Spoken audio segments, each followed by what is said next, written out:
ඔයාට වැඩ ගොඩ ගැහිලද? ස්ට්‍රෙස් එකද? වැඩ අමතක වෙනවද? එහෙනම් මේ වීඩියෝ එක ඔයාට.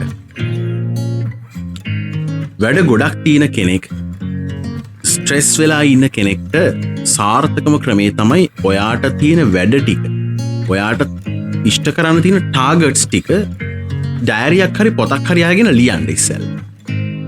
ඊට පස්සේ ඔයාට පුළුවන් ආරම්භයක් විදියට ඔයාගේ හෙට දවස ප්ලෑන් කරන්න. ඒ කියන්නේ හෙට කරන්න තියෙන වැඩ ටික ඔයා අද රෑ ඔයාගේ ඩයරි එකේ හරි පොතේ හරි පැහැදිලිව ලියන්න.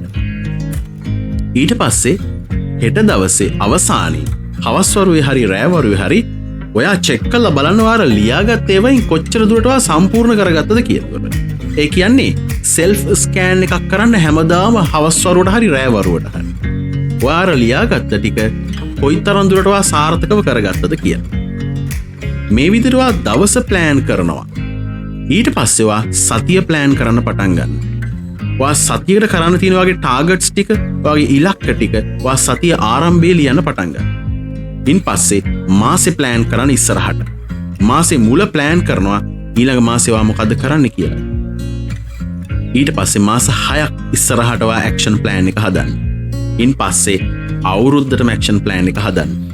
මෙන්න මේ විදියට සති, මාස 6, අවුරුද්ද ප්ලෑන් කරන්න පටන් ගත්තොත් ඔයාට තියෙන ස්ට්‍රෙස් එක, මානසික ආතතිය සැලකිය යුතු ලෙස අඩු වෙන්න පටන් ගනී. ඒ විතරක් නෙමෙයි, ඔයාට ඔය වැඩ වැඩිකම නිසා වෙන අමතක වෙන ගතිය, වැඩ පටලැවෙන ගතිය, ඒකත් සැලකිය යුතු ලෙස අඩු වෙන්න පටන් ගනී. ගොඩක් වෙලාවට නැත්තරම නැති වෙයි.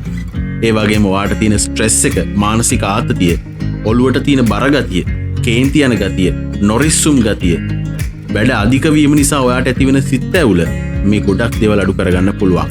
මොකද ඔයා හැමදේම පැහැදිලිව ලියලා ටාගට් එකක් ඇතුව දින, සති, මාසවලට කඩලා තමයි ඔයා ඒ වෙනුවෙන් වැඩ කරන්නේ.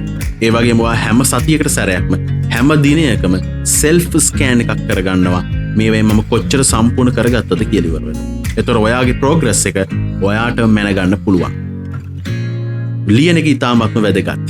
මොකද නිින්ද නොයන රාත්‍රියක ඔබට පහළ වෙන එක්තරා සිතුවිල්ලකින් සමහර විට ඔබ කෝටිපතියෙක් වෙන්නත් පුළුවන්.